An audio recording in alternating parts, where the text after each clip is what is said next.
Hi అండి. Welcome back to కథల పొదరిల్లు. Please ముందుగా వీడియోకి ఒక చిన్న లైక్ చేయండి. లైక్తో పాటు హైప్ ఇవ్వండి. కొత్తగా ఎవరైనా మన ఛానల్కి వస్తే ప్లీజ్ విజిట్ చేసి సబ్స్క్రైబ్ చేసుకోండి. ఈరోజు కథ యారగంట్ హస్బెండ్ ఎపిసోడ్ నెంబర్ 55. కథను రచించిన వారు చిన్ను గారు, వాయిస్ ఓవర్ శ్వేత. ఇక కథలోకి వెళ్ళిపోదాం.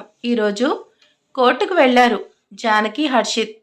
మరి హర్షిత్ ఎలా బ్లాక్మెయిల్ చేసి జానకిని ఒప్పించాడా లేదా అనేది వీడియోని ఫుల్ వరకు వెయిట్ చేసి ఎండ్ వరకు చూడండి. ఓకే, ఇక కథలోకి వెళ్ళిపోదాం.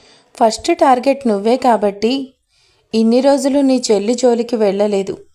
కానీ నువ్వే నాకు దూరంగా వెళ్ళాను అంటే నోట్లో వేలేసుకొని చీకుతూ కూర్చోవడానికి నేనేమన్నా బుద్ధికిని అనుకున్నావా హర్షిత్ రామ్ అంటూ చాలా కూల్గా చెప్తాడు. కానీ ఆ మాటల్లో లోతు తన వెన్నుల్లో వణుకు పుట్టిస్తుంది జానకికి. హర్షిత్, నువ్వేం చేయాలనుకుంటున్నావు? నేనేం చేయాలనుకుంటున్నానా అంటే చాలా చేయాలనుకుంటున్నావా? తినబోతూ రుచెందుకు అన్నట్టు చూడబోతూ మళ్ళీ అడగడం ఎందుకు? ఆత్రం పనికిరాదు. నిజం చెప్పు హర్షిత్, నీ ఉద్దేశం ఏంటి? నాకున్న మోటివ్ ఒక్కటే జాను. నా లైఫ్ నేను హ్యాపీగా నా భార్య బిడ్డలతో లీడ్ చేయడం, నాకు అదే ఇంపార్టెంట్. దానికోసం నేనేమైనా చేస్తాను. అసలు నీ ఉద్దేశం ఏంటో, ఏం చేయాలనుకుంటున్నావు? ఏం ప్రూవ్ చేయాలనుకుంటున్నావు? ఆ సైకో అన్ని పనులు చేస్తుంటే నువ్వు దాన్ని అక్కవు కాబట్టి నువ్వు సైలెంట్గా అన్నీ తెలిసినా ఏం పీకకుండా ఉన్నావు. కానీ నాకు అవసరం ఏంటే? దానివల్ల నేనెంత సఫర్ అయ్యానో నాకే తెలుసు. దానికి నీ మీద ఉన్న కోపానికి నేను నా లైఫ్లో ది మోస్ట్ హ్యాపీయెస్ట్ మూమెంట్స్ని కోల్పోయాను. నా జోలికి వచ్చిన వాళ్ళకి చుక్కలు చూపించాను. కానీ నీ చెల్లెలు నా ఆనందాన్ని, సంతోషాలని అన్నిటినీ నాకు దూరం చేసింది. అలాంటి దానికి హెల్ప్ చేసిన ఆ మహేష్ గారిని అంత తేలిగ్గా వదిలేస్తాననుకున్నావా? ఎవడికి ఇవ్వాల్సింది వాళ్ళకి ఇచ్చే తీరుతాను. నీకు చెల్లి, తల్లి అనే సెంటిమెంట్స్ ఉన్నాయి, కానీ నాకు అవసరం ఏంటే? ఇన్ని రోజులంటే నాకు నువ్వు ఇంపార్టెంట్. నీకోసం ఆ మెంటల్ దాని గురించి ఆలోచించకుండా పక్కన పెట్టేశాను. కానీ ఇప్పుడు నువ్వే నేను ఉండను, చెయ్యను అంటున్నావు. నువ్వు లేకపోతే నీ చెల్లి చేసిన దానికి నేను ఏడ్చుకుంటూ బీర్ కొట్టి బొబ్బోవాలా? నీ చెల్లి కోసం చాలా ఆలోచించాను, కానీ దాన్ని ఏం చేయాలన్నా కూడా దాన్ని చూస్తుంటే ఏం చేయలేక ఆగిపోతున్నా. కారణం కూడా నువ్వేనే.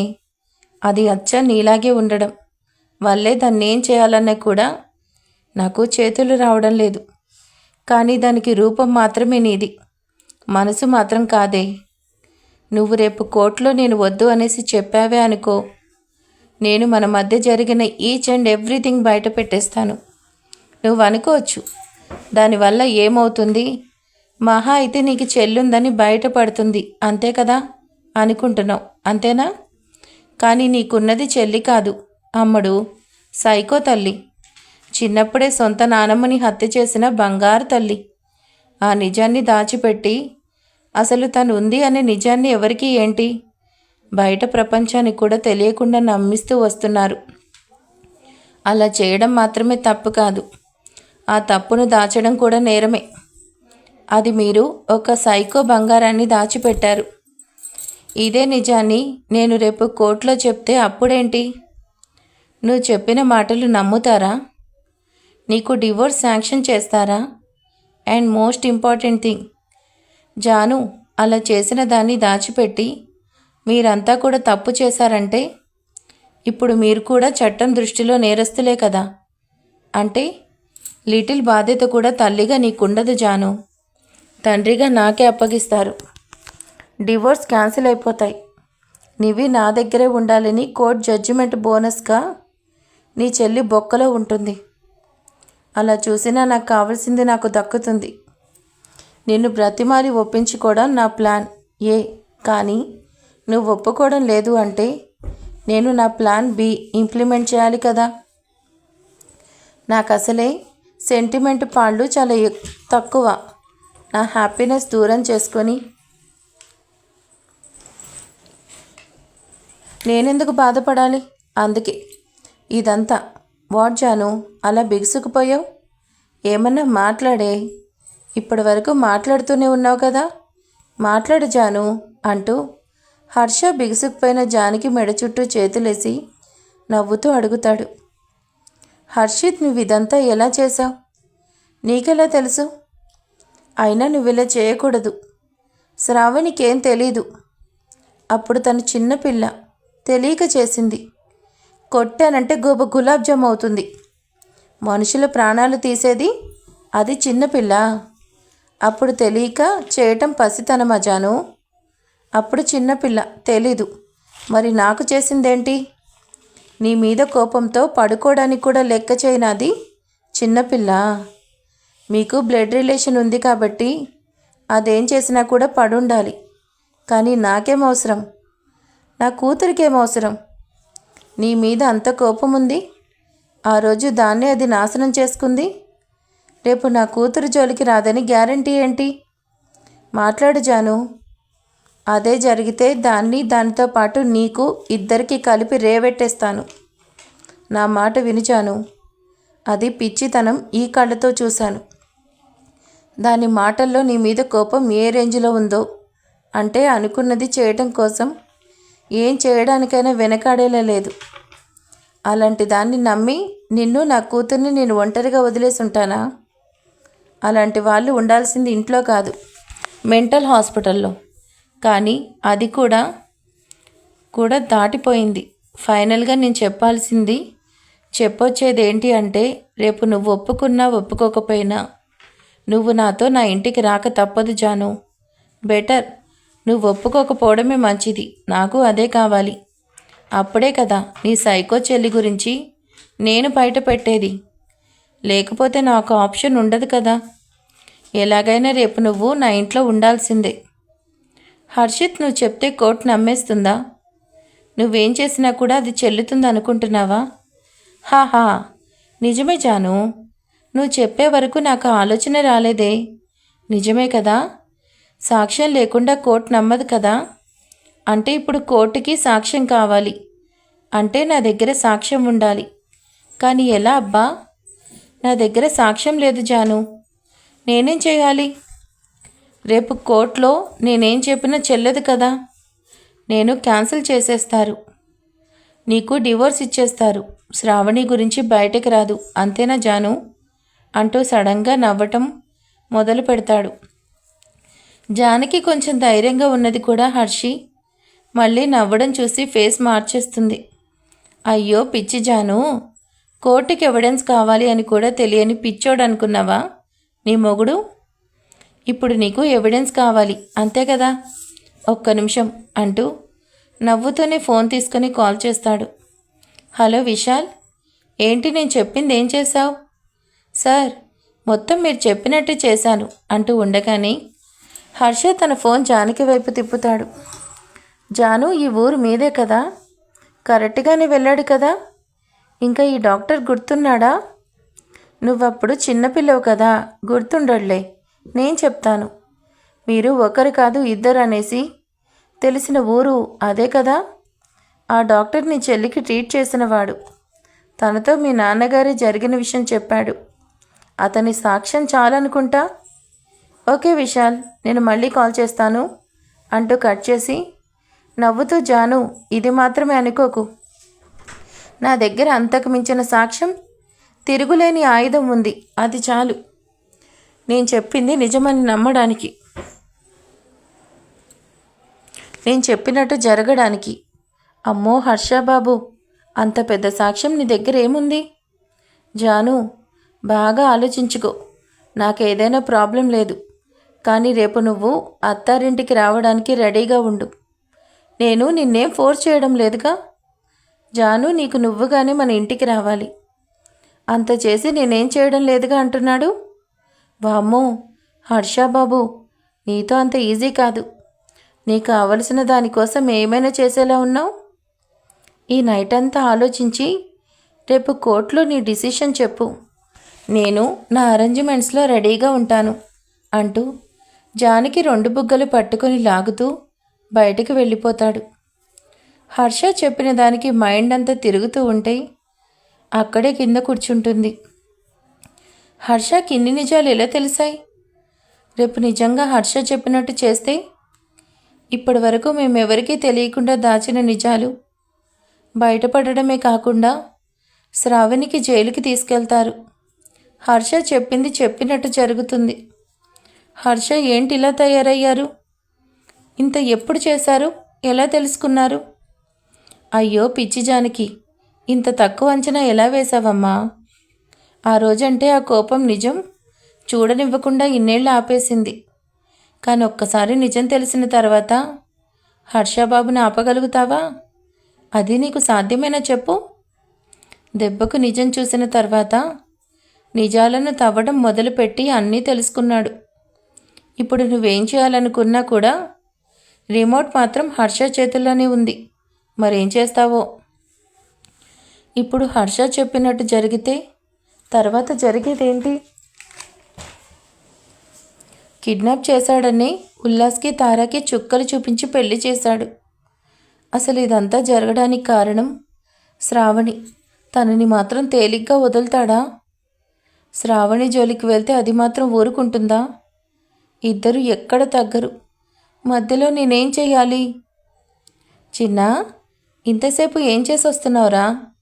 జానకి మనసేమన్నా మారిందా? అసలు మారే ఛాన్స్ ఉందా? నిన్ను క్షమిస్తుందా హర్ష? డాడ్, ఈరోజు గడప దాటాను అన్న జానకి ఐఏఎస్ రేపు మీ కోడలు జానకిగా మన ఇంటికి వస్తుంది. చూస్తూ ఉండండి. తనను ఒప్పించేలా పరిస్థితి అర్థం చేసుకుని దానికి తగ్గట్టు నడుచుకునేలా జ్ఞానోదయం చేసొచ్చాను. చిన్న, అసలు ఏం జరిగింది నాన్న? ఎందుకు మీరు విడిపోయారు? డాడ్, జరిగిపోయింది ఎందుకు చెప్పండి. జరిగిన దాంట్లో తప్పెవరిది ఉన్నా కూడా బాధపడుతుంది మాత్రం మేమే కదా. కానీ ఇప్పుడు మేము నిజం తెలిసింది, మేము సంతోషంగా ఉంటాం. ఇప్పుడు అవన్నీ తెలుసుకొని మీరు మనసు బాధ పెట్టుకోవడం ఎందుకు చెప్పండి. రేపు మీ కోడలు వస్తుంది, రెడీగా ఉండండి డాడ్ అంటూ లోపలికి వెళ్ళిపోతాడు హర్ష. చిన్న, నువ్వేం చేస్తున్నావో కానీ మీరు ఆనందంగా ఉంటే చాలు. జానకి మనసు మారితే అంతకన్నా ఇంకేం కావాలి? హర్ష అంత గట్టిగా చెప్తున్నాడంటే ఖచ్చితంగా జానకి రేపు ఇంటికి వచ్చేస్తుంది. కోడలుగా ఇంటికి రాబోతుంది. నా కోడలి కోసం ఏర్పాట్లు బాగా చేయాలనేసి సంబరపడిపోతాడు ఆనందరావు. మహేష్, ఏం జరుగుతుంది అక్కడ? అదక్కడ మొగుడుతో కలిసి ఆనందంగా ఉందా? హాయిగా నవ్వుతూ ఉందా ఆ జానకి? శ్రావణి, అక్కడ మనం అనుకున్నట్టు అంతేం జరగడం లేదు.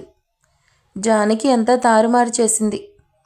ఇన్నేళ్ళు మొగుడు వద్దు కాదు అనుకున్నాడు, కానీ ఇప్పుడు జానకి కూడా తనకి ఏమాత్రం తగ్గకుండా కాదు అంటుంది.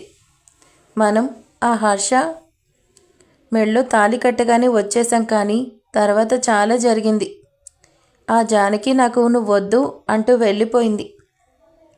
అందుకే మొగుడు కోర్టులో కేసు వేశాడు. వాడెంత కేసు వేసినా కూడా పెళ్ళం చెప్పినట్టే కదా జరిగేది. దానికి మొగుడు వద్దు అంటుంటే ఇప్పుడు కూడా వాళ్ళు విడిపోతున్నారు అంటే మనకు ఆనందమేగా శ్రావణి. ఏంటి, దానికి మొగుడు వద్దు అనేసి వెళ్ళిపోయిందా? అంటే ఇప్పుడు దానికి మొగుడు దగ్గర ఉండడం ఇష్టం లేదు కాబట్టి అది మొగుడు దగ్గరే ఉండాలి. దానికి నచ్చని పని చేయడమే నాకు కావాలి. అది ఆనందంగా ఉంటే నాకు నచ్చదు. అదేం చెయ్యను అంటే అదే చెయ్యాలి. ఇది దీని పిచ్చి వేషాలు. కోపంలో మొగుడు వద్దు అంటుంది, కానీ కోపం తగ్గితే మళ్ళీ కలిసిపోతారే. చెప్తే నీ బాబుకు పట్టిన గతే నాకు పడుతుందేమో అని భయంగా ఉంది మెంటల్ దానా అని మనసులో అనుకుంటూ ఉన్నాడు మహేష్. ఆ జానకి ఆనందంగా ఉండకూడదు. దానికి ఏం చేయాలో చూడు. రేపు అలానే దానికి దాని కూతుర్ని దూరం చేయాలి. అది పిల్లలతో ఆనందంగా ఉంటే నేను ఏడుస్తూ ఉండాలా? దానికి కూతురు దూరం అయ్యి అది ఏడవాలి, నేను నవ్వాలి. ముందు అది మొగుడుతో కలిసేలా చేయాలి. ఏం చేయాలో చూడు మహేష్. జానకి నిన్ను వదలానని నీ మొహాన్ని కూడా ఇలానే రక్తసిక్తం చేస్తాను అంటూ తన మొహమంతా 2 చేతి గోళ్లతో గీసేసుకుంటుంది రక్తం వచ్చేలా. నాదేం లేదు జాను, నువ్వే బాగా ఆలోచించి డిసిషన్ తీసుకో. నువ్వేం చెప్పినా ఏం చేసినా నాకు నచ్చినట్టు దాన్ని నాకు అనుకూలంగా మార్చుకోవటం నాకు తెలుసు. నీ కళ్ళల్లో కోపాన్ని చూపించడం మానేసి మనసులో ఉన్న ప్రేమను బయటపెట్టు జాను. లేకపోతే నేనే బయట పెట్టేలా చేసుకుంటా. నీకోసం నేను తగ్గుతాను అనుకోకు. నా కోసం నేనేమైనా చేస్తాను. కానీ నాకు మాత్రం నా కూతురు నా భార్య ఇద్దరూ కావాలి. That that it and that's final. నాకు కావాల్సింది దక్కించుకోవడం నేనేమైనా చేస్తాను. ఎంత దూరమైనా వెళ్తాను. గుర్తుపెట్టుకొని రేపు డిసిషన్ చెప్పు అన్న హర్ష మాటలు పదే పదే వినిపిస్తుంటే హర్ష అన్న మాటలు ఆలోచిస్తూ రేపటి గురించి జానకికి తలుచుకోవాలన్నా కూడా టెన్షన్ వచ్చేస్తుంది. ఆలోచన నడుమన ఉన్న జానకి మీద చెయ్యి పడగానే పక్కకి చూస్తూ నిద్రపోతున్న నివిని చూస్తూ మీ బాబు మొండోడని తెలుసు, కానీ మరీ ఇంత శాడిస్ట్ అని నాకు తెలీదు. ఏంటో ఈ శాడిస్టులందరూ నాకే తగులుతారు. అప్పుడు నీ పిన్ని, ఇప్పుడు మీ నాన్న. అభిమన్యుడు పద్మవ్యూహంలోకి వెళ్ళి రాకుండానే పోయాడు. అలా నా చుట్టూ పద్మవ్యూహం గీసి నన్ను మధ్యలో పెట్టాడు. నువ్వు చేసిన దానికి నేను నీ మీద ఫైర్ అవ్వాలి, కానీ నా మీద నువ్వు ఫైర్ అవుతున్నావు. నేను ఒప్పుకోకపోతే అన్నంత పని చేస్తాడు. అప్పుడు నిన్ను కూడా నాకు దూరం చేసేస్తారు బంగారం. నువ్వు కూడా నేను ఎవరి కోసం బ్రతకాలి? ఈ హర్ష ఏం చేసినా కూడా నా ఊహకు మించి చేయడం ఎప్పుడూ నేను అనుకున్నది చేయడు. నా జీవితంలోకి రావడం మొదలు ఈ రోజు వరకు నేను అనుకున్నది అనుకున్నట్టు ఒక్కసారి కూడా చేయలేదు. ఎప్పుడూ అంతకు మించి చేస్తాడు. నువ్వు చూస్తే నాన్న అని తెలియగానే నన్ను వదిలేసి ఆయన దగ్గరికి వెళ్తున్నావు. నిన్ను కనీసం చూడకుండా వెళ్ళిపోయాడు. ఇప్పుడు వచ్చి నా బంగారం, నా కూతురు అనగానే నాన్న అంటూ పరిగెడుతున్నావు. నువ్వే నాకు అన్నీ అనుకుంటే నీకు మాత్రం మీ నాన్న కావాలా? నీరెప్పుడు పల్లానికే పారుతుంది అన్నట్టు నువ్వు మీ నాన్న వైపే మల్లుతున్నావు. హర్షాన్ని మారుస్తాను అని చెప్పి తప్పు చేశాను. మారకుండా ఉన్నా నా జోలికి వచ్చేవాడు కాదు. ఇప్పుడు అసలు వదలను అన్నట్టు గమ్మంటుకున్నట్టు అంటుకుంటున్నాడు. రేపేం చేయాలి? ఎలా ఈ గండాన్ని దాటాలి? నాకు ఇంకా వేరే ఆప్షన్ లేదా అనేసి ఆలోచిస్తూ ఉంది జానకి. తన ఆలోచనలు వ్యర్థం ఎందుకంటే అక్కడ ఉన్నది మిస్టర్ యాటిట్యూడ్ హర్షిత్ అని తన మనసు ఒక పక్కనే హెచ్చరిస్తుంటే నివి తలని నిమురుతూ నిద్రకు కూడా దూరమైంది. మార్నింగ్ 10 గంటలు. డిస్ట్రిక్ట్ సెక్షన్ కోర్ట్ ఎదురుగా జడ్జి కూర్చొని ఉంటే అందరూ తమ తమ పనుల్లో చాలా బిజీగా ఉన్నారు. కానీ హర్ష మాత్రం చాలా కూల్ అండ్ కాన్ఫిడెంట్గా కూర్చొని ఉన్నాడు. జరగబోయేది ఏదైనా సరే అది నాకు నచ్చినట్టు నేను మార్చుకోగలను అనే కాన్ఫిడెంట్ చురకత్తుల్లా చూస్తున్న హర్ష కళ్ళల్లో స్పష్టంగా కనిపిస్తుంది. కళ్ళల్లో కాన్ఫిడెంట్, పెదాల మీద చెక్కు చెదరకుండా ఉన్న సన్నని స్మైల్ మెయింటైన్ చేస్తూ ఫింగర్స్ స్టైల్గా మూవ్ చేస్తూ అంతమందిలోనూ దర్జాగా కాలు మీద కాలేసుకుని కూర్చున్నాడు. ఆపోజిట్లో ఉన్న జానకిని ఓరకంట చూసి చిన్నగా ఐబ్రోస్ రేస్ చేస్తాడు. జానకి హర్ష చేసిన దానికి మొహం తిప్పేసుకోగాని హర్ష ఫేస్లో స్మైల్ ఇంకా పెరిగిపోతుంటే పెదాలను సున్నాలా చుట్టి చిన్నగా గాలి ఊదుతాడు. హర్ష పక్కనే ఆపోజిట్లో ఉన్న జానకి హర్ష చేసేది ఓరకంట చూస్తూనే హర్ష చేసిన దానికి హర్ష వైపు తిరిగి కళ్ళు పెద్దవి చేసి చూస్తుంది. హర్ష తన కళ్ళ ముందు తన చేతి ఫింగర్స్ని పెట్టి ఆ ఫింగర్స్ని జడ్జ్ వైపుకు చూపిస్తూ పక్కకు కాదు చూడాల్సింది అంటూ జడ్జి వైపు చూపించి నవ్వుతాడు. నాకు తెలుసు అంటూ జానకి ఆలోచిస్తూ ఉంటే పక్కనే ఉన్న నివి జానకి పక్క నుంచి వంగి చాక్లెట్ అంటూ చిన్నగా పిలుస్తుంది. హర్ష నివి వైపు చూసి హాయ్ అంటూ చిన్నగా హ్యాండ్ రేస్ చేస్తూ జానకి చూడగానే ఫేస్ ముందు స్వెట్ పోస్తున్నట్టు యాక్ట్ చేస్తూ మళ్ళీ నివి వైపు చూసి నవ్వుతాడు. కోర్టు టైం అవ్వగానే first case and higher officials కాబట్టి వాళ్ళను మాత్రమే ఎలో చేశారు. హర్ష వెనక విశాల్, జానకి, నివి మాత్రమే ఉన్నారు. జానకి జానకి అంటూ పిలవగానే జానకి వెళ్తుంది. తర్వాత హర్ష అని అనగానే స్టైల్గా కూర్చున్న హర్ష చైర్ హ్యాండిల్ మీద చేయి పట్టు బిగించి పైకి లేచి నడుస్తూ ముందుకు వెళ్ళి జానకికి ఆపోజిట్లో నిలబడ్డాడు. జడ్జి వాళ్ళిద్దరినీ చూస్తూ లాస్ట్ టైం డివోర్స్ తీసుకున్నారు, మళ్ళీ పెళ్లి చేసుకొని మళ్ళీ స్టే ఏంటి, ఏం చేస్తున్నారు? జడ్జి గారు, ఇక్కడ మేమేం చేస్తున్నామని కాదు, మీరేం చేయాలనేదే ఇంపార్టెంట్. నిజమే, నాకు డివోర్స్ అయ్యాయి, కానీ అది మా మొదటి పెళ్ళి రిలేటెడ్. మీరే అన్నారు కదా మళ్ళీ పెళ్ళి అనేసి, మరి ఆ సంగతి తేలాలి కదా. నా భార్య జానకి ఐఏఎస్ గారు ఇప్పుడు పెళ్ళైనా కూడా నా దగ్గరికి రావడం లేదు. నాకు నా భార్య కావాలి, ఇది మాత్రమే చూడండి. జానకి గారు, మీ నిర్ణయం ఏంటి? మీరిప్పుడు మీ భర్తతో కలిసి ఉండడం మీకు ఇష్టమేనా? జడ్జి గారు, నేను 5 minutes హర్షిత్తో ప్రైవేట్గా మాట్లాడాలి అని జానకి అనగానే the court agent for 10 minutes అంటూ బ్రేక్ ఇస్తారు. జానకి, హర్ష ఇద్దరు కూడా ఒక రూమ్లో ఉంటారు.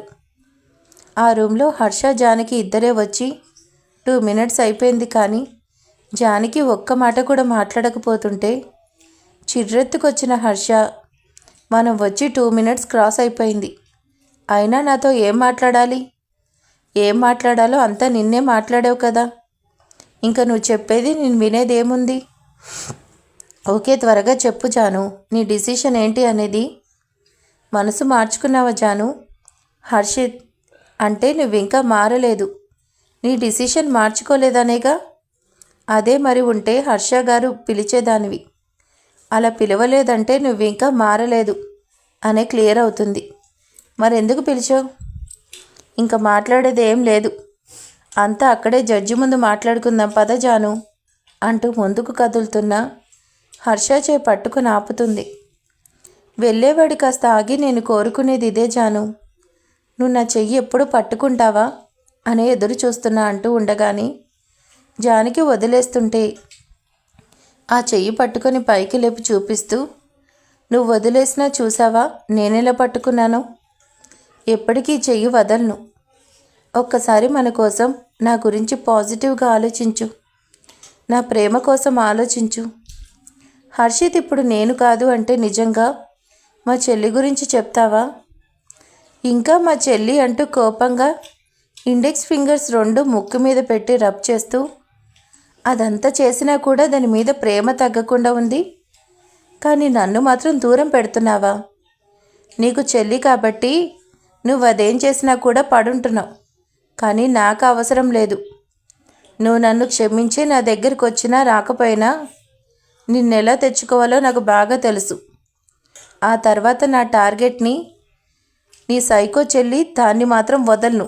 నాకు అది చేసిన అన్యాయానికి దానికి చుక్కలు చూపించకపోతే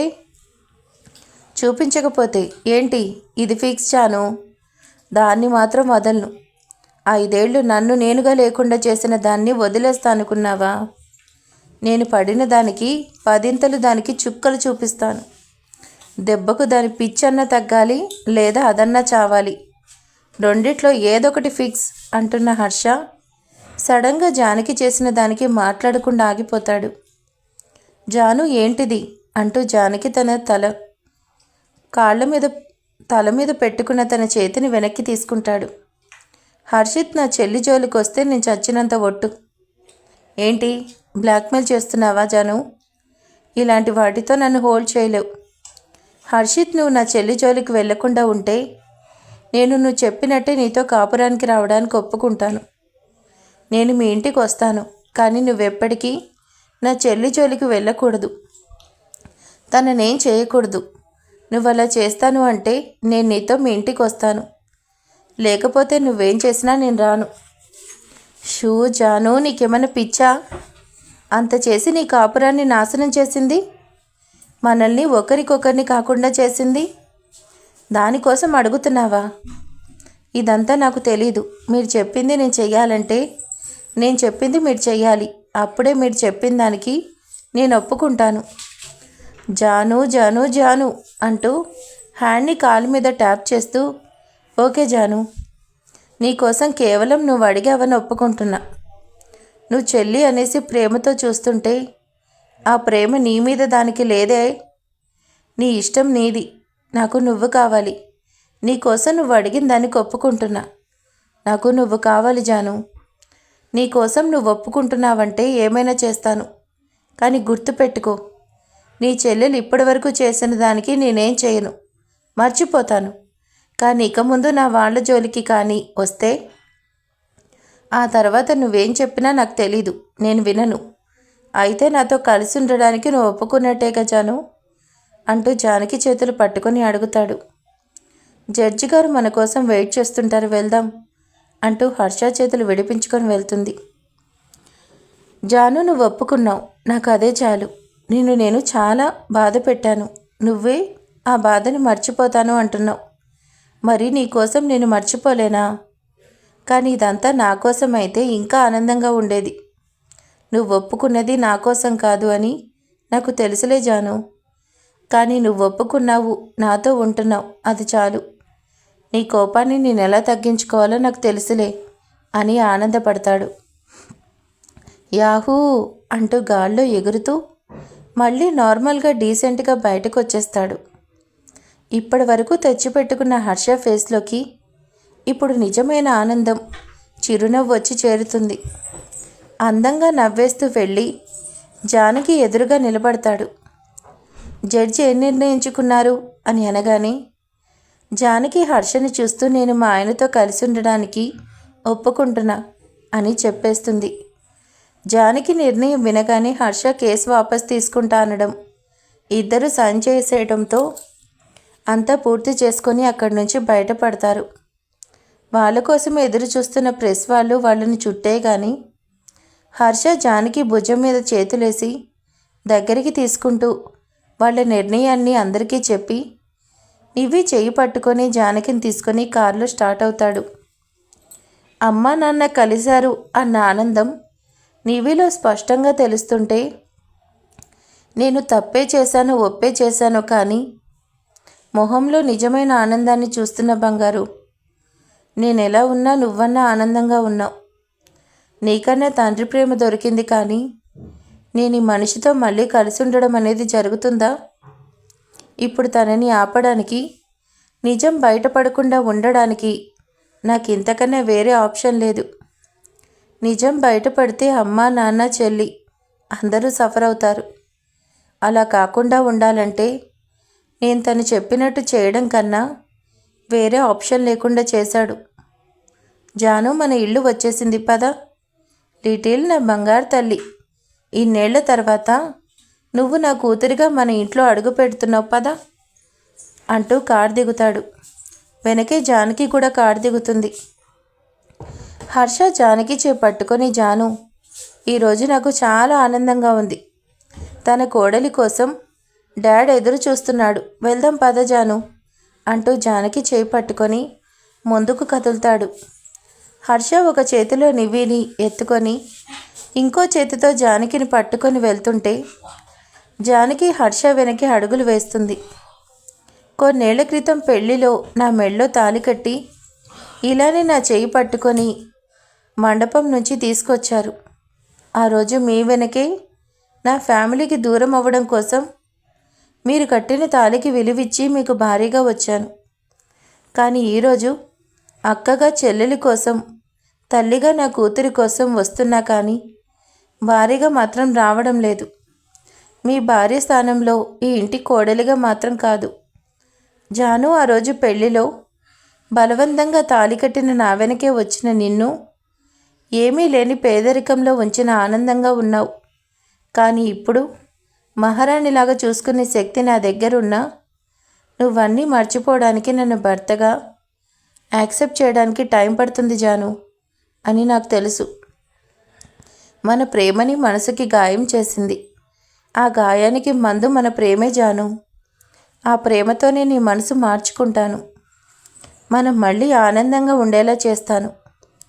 ఒకసారి మన లైఫ్లో జరిగిన పొరపాటు ఇంకెప్పటికీ జరగనివ్వను.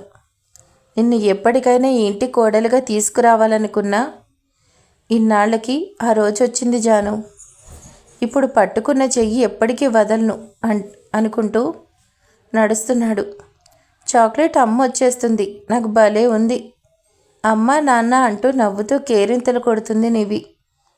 ఇద్దరు కూడా నివి సంతోషాన్ని చూస్తూ బంగారం ఈ నవ్వులు చెరగనివ్వను అని అనుకుంటూ జానకి హర్ష వైపు చూడగానే అప్పటికే హర్ష జానకి వైపు చూస్తూ నడుస్తుంటే ఇద్దరి చూపులు అక్కడే లాక్ అయిపోతాయి. ఇద్దరి ఆలోచనలు కూడా ఒక్కటే కావడంతో ఇద్దరు వాళ్ళు ఎలా కలుసుకుంది, వాళ్ళ పెళ్ళి అంతా వాళ్ళకి గుర్తొస్తుంటే గతంలోకి వెళ్తారు.